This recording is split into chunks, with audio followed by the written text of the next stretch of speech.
Welcome to the ZoCo Podcast. This is Cody. With me today is Trevor and Alex. Say hello. Hello. Howdy. So we finally have Trevor with us today. Yep. So just kind of, I guess, from last week, since I wasn't here, a little bit of explanation. I just was really busy with stuff. I was helping a friend move in the morning, and I'm the one with a busy work schedule at the moment, so I'm kind of the hardest one to work around at the moment. But yeah, so I had work after I helped my friend move, and I had homework afterwards, so. Such is the life of a college student. Welcome to the life. Yeah. Yep. So what are we going to talk about today? Well, I just kind of felt like I want to start with a gripe. A gripe? Okay. On my part. So kind of going along with why I wasn't here last week. Coming out of the corner swinging. Yeah, seriously. Flame war begun. No, it's just because, I work at the UPS store, so I'm working like 6 days a week right now, full time. I'm supervisor and training there as well, so it's like I'm working like 40 hours a week, but, like kind of like what they were, Cody and Alex were saying last week, about me going, kind of doing the same thing that Alex is doing. Basically, I'm doing the online program for the BYU Idaho, and I'm only doing 2 classes a semester, and if I'm not at work, I'm doing homework. It's like kind of ridiculous. I mean, like Alex, what was your school schedule like? Oh, it was nuts. Oh, it was very nuts. At some points, I took 17 credits, and my social life was dead. I mean, it's school. It is 100% school, and then I was working too. So, it's the way it goes. It's just what you do, but dang, yeah. And I'm chilling at 4 units, just like, yeah, I'm here. Lol.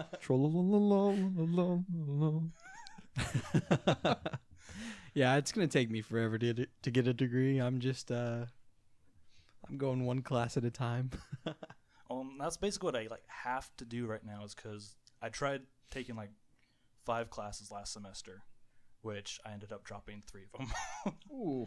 Because I couldn't keep up with the full-time job and this online homework. I don't know why it just seems like if it's just because I'm just working full-time, or if it's just the online program is just that much more work. I don't know. It's well, weird. don't drop out too much, because W's on your transcripts can look way bad if you have too many. Yeah.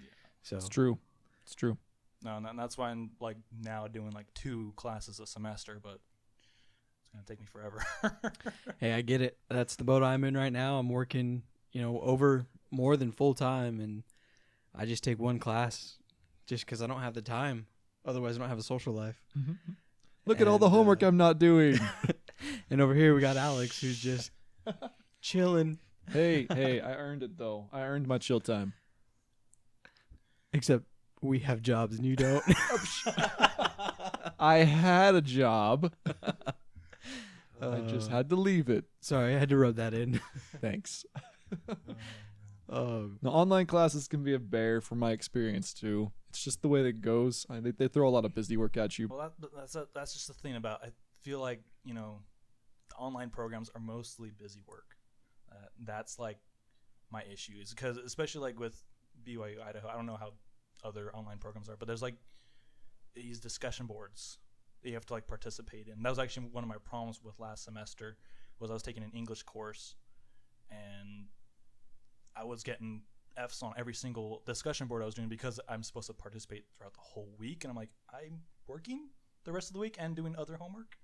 So yeah, I can't do all of that. Well, having had experience there, I can tell you that there's light at the end of the tunnel, because as you go along, the higher level classes, you have less and less of that stuff to do.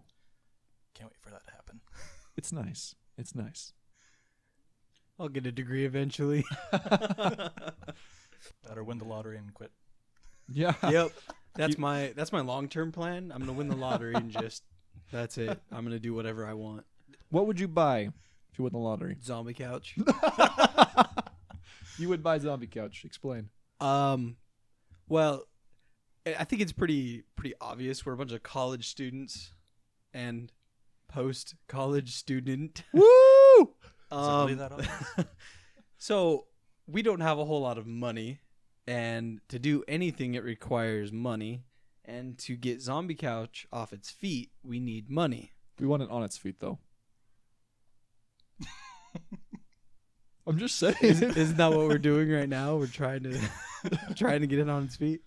So, yeah, with that money, like that is my goal. The whole aspect of if you're doing something that you love, you'll never work a day in your life. So this is stuff that I love to do. And if this is what we're doing, it'll never feel like work. So, yes, I would buy Zombie Couch. Sounds like a good plan to me. I guess I'm biased, though, you know. This might be a biased group. Just a little bit. Yeah, so long-term plan isn't working out. I'm going to have to make another investment. On that subject, you know, did we ever really tell anybody how we actually started out? I don't think anyone really knows our origin. Yeah, I don't know. I mean, one day we just popped up on the internet with videos, and you know, we had a few thousand views, and that was about it. Good days. Yep, and I think the first podcast is sitting at 22 views currently. it's like 24, I think, last I checked. Hey, So, it's going up. I'm keeping up with it. 172 subscribers, 24 views in a week.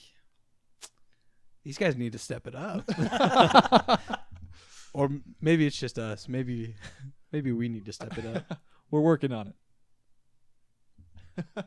But our origin, I don't know where our origin starts. It starts well before September 2010. It was September 12th, right? 2010, I think 13th is. or 12th, I can't remember. That's when we made the YouTube page.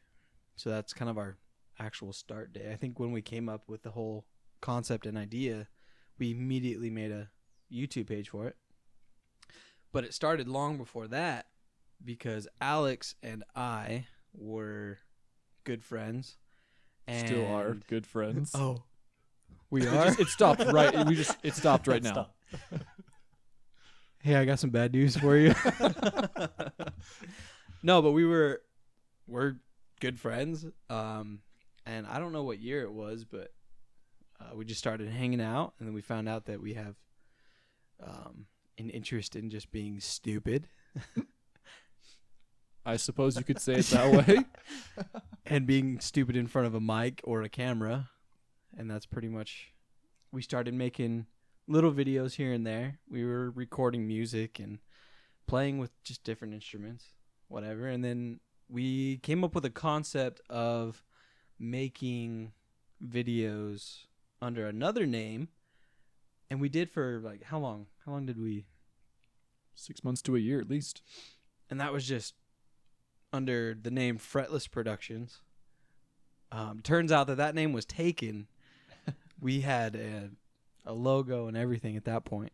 But with the name taken, we still operated under that for a while. We did.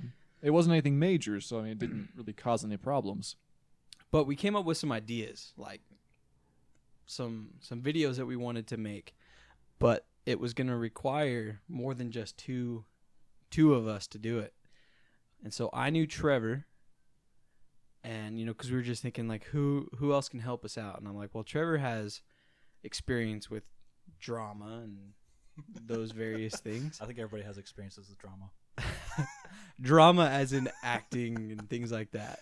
I was in choir in high school, and so my choir teacher really encouraged us to do like the theatric part of stuff and go into the musicals and stuff. So I'd done a few of that.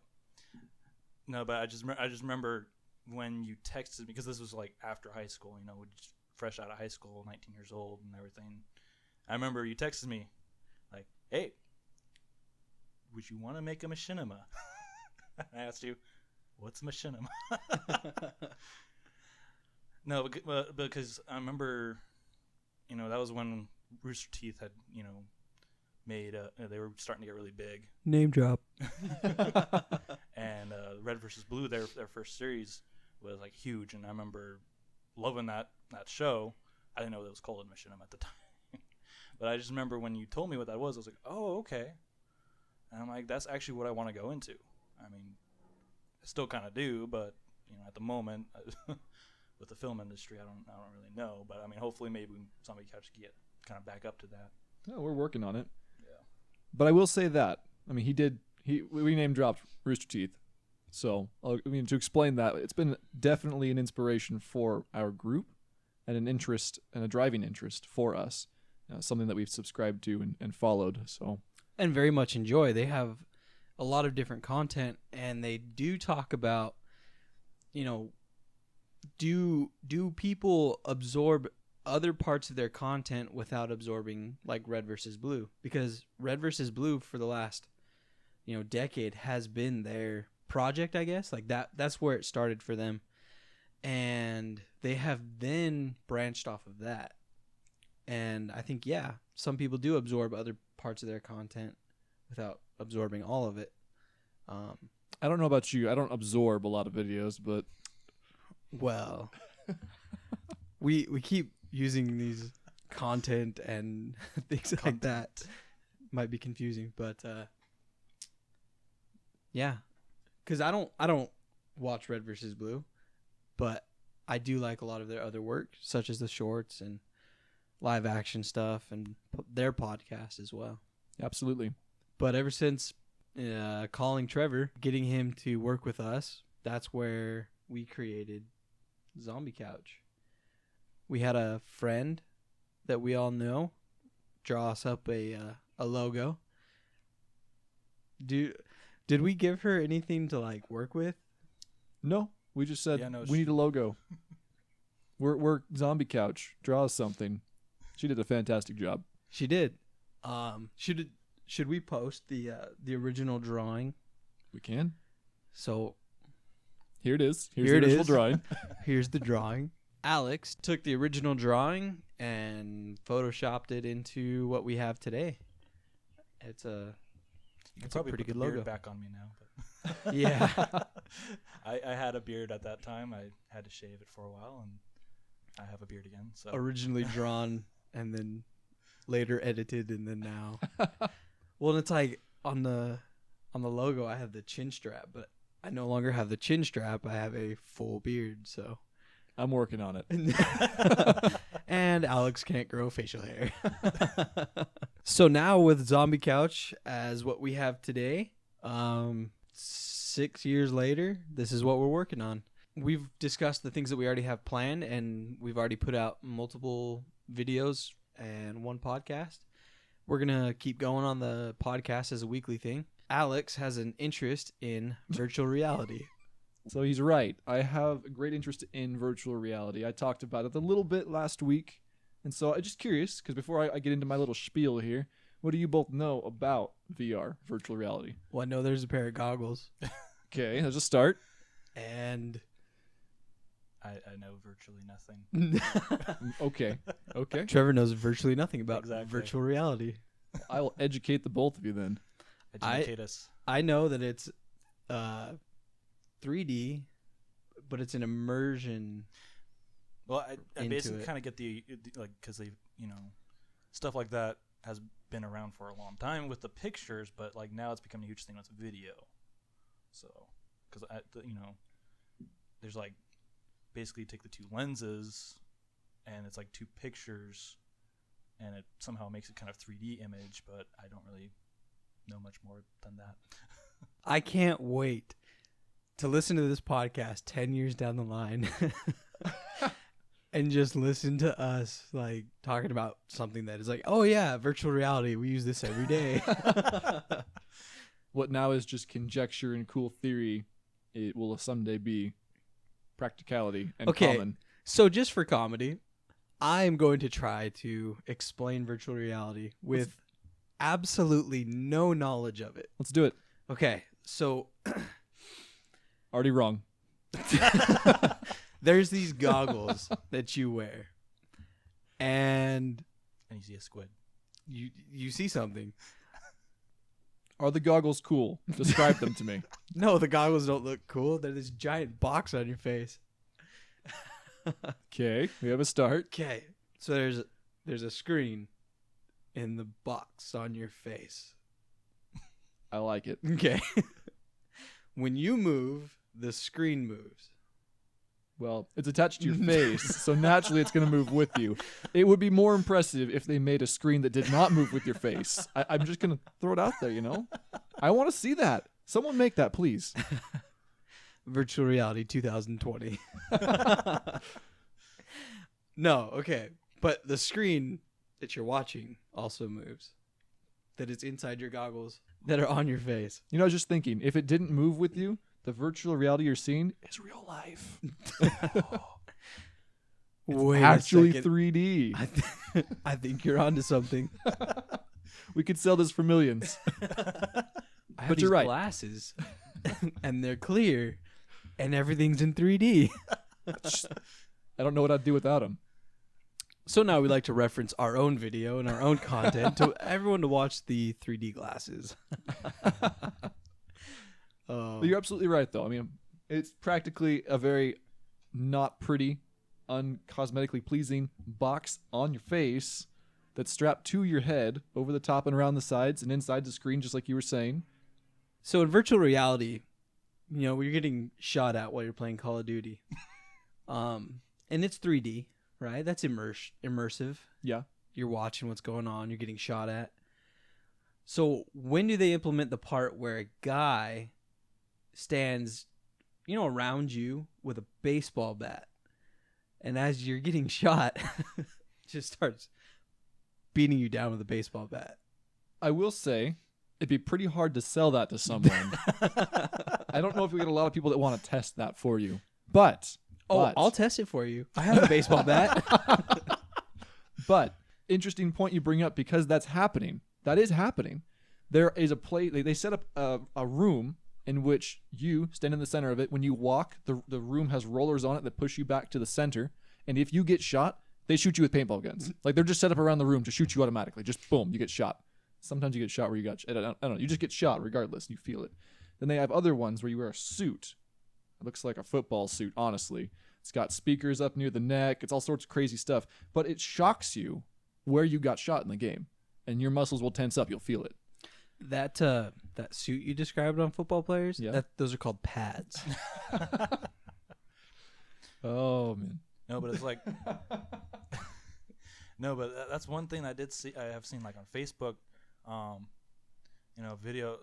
That's a huge thing that's coming out too. Is like these virtual reality theme parks. Even it's literally like a maze that you can just like walk through it, and like there's all sorts of different genres. Like I've seen like there's like a space type genre, or like it kind of looks like Doom to me, or even like just like you have to like figure out all these different puzzles. Yeah, and I would argue that the internet is probably mostly consumed by a mobile device. There's that word again. Consumed. It's you. I think it's mostly used on a mobile device nowadays. I think probably the majority of people who mostly use it are on either a phone or a tablet or something like that. So I think that's why you see those videos on YouTube where you can move around and things like that. Yeah, absolutely. I was just playing with one of those things today, with one of those videos you're just describing, and it was a cardboard-ready VR view video. So it was a 360 video, which is pretty common. You can see those on any phone. You just hold your phone and you look around and you can see the video in a 360 sphere, but it's a video, which is cool already. But then YouTube also has the cardboard functionality, where you can then split the video down the middle and it projects it to both eyes, and you have to actually put it in a device. So I have printed, essentially, I 3D printed a cardboard headset. It's not actually made of cardboard, but you call it that because that's the design it's modeled after. You 3D printed cardboard? Yes, I absolutely 3D printed cardboard. And so I put my phone in this housing, adjust the lenses, and I can then watch this YouTube video that I've just brought up in VR, and I can look around. It's perfect. It works really well. I was just using it this morning. It works perfect. Fantastic even. I mean, it's nowhere near as good as the professional stuff.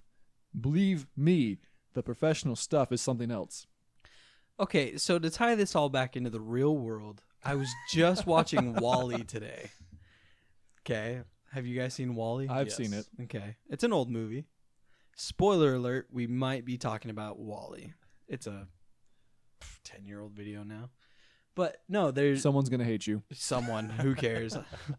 So in Wall-E, the people that Wall-E sees on the ship are all looking at a monitor, and even the characters mention, "Oh, I didn't even know we had a pool. I didn't even know that we had these things that are around us," because they're stuck to their chair, watching a screen that's in front of them. Starting to sound like virtual reality. Well, Kind of. The ones in the movie though, it's like they're literally in a chair that's just kind of taking them wherever they go.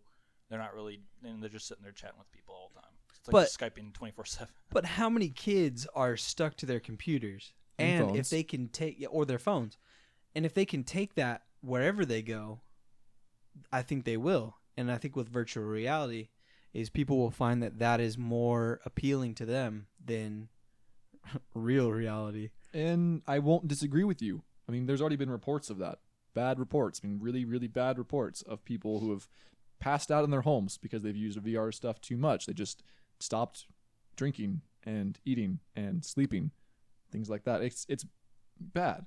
But when used in moderation, like anything, it's just fine. They don't have any problems with it. And it's a fantastic experience. I've used the Oculus myself.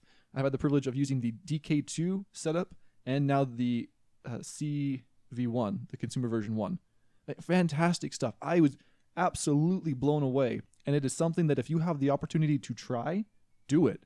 Absolutely do it. Because like my little cardboard rig that's plastic, not actually cardboard, it's cool. It's a nice introductory means to show people what VR looks like, what it's like. But until you experience the real thing, until you are standing on the edge of a building and you can look over the edge, you can walk up to the edge and look over and you feel that tingle in your feet, in your spine, in the back of your head, you don't understand until you have experienced it. So what I hear is road trip to New York. We're climbing the Empire State Building and we're looking down.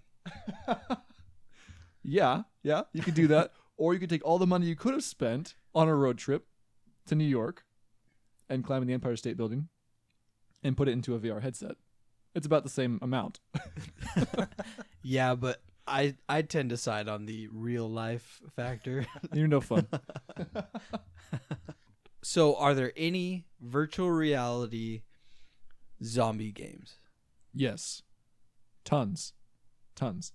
And some of my favorites, because I love horror games on the virtual reality stuff. I love horror games on the Oculus. I just am a fan of that kind of genre, that kind of thing. And I also love throwing horror VR parties for people who don't like such things. And their reactions are priceless. There was a zombie I one. can imagine. There's a zombie one, for example, which it's just called The Well. And it simply is, you load in, and you're in a barren wasteland, nothing around you, except for right in front of you, there's a well. And all you really get to do is look around, and then you can lean over and look into the well. And when you do, a zombie pops out like, wah! And I got some of the best reactions out of that simple thing. Very simple, but fantastic. So yeah, there's zombie-related stuff, absolutely. Do you have any weapons in this virtual reality to defeat said zombie who jumps out in front of you? In that particular one, no. And in some of the other ones, no. In some of them, yes. So what you mean to tell me is in some of them, yes, in some of them, no. In some of them, no, and others, no. But in some of them, yes. But in some others, yes. But some others, no. Yes. What really would be like good weapons in a zombie apocalypse? I mean, let's look at that. Like, we see movies and shows and stuff about, zombie apocalypse and everything, and we see them using all sorts of stuff. But like, I was thinking, a baseball bat, like a wooden baseball bat.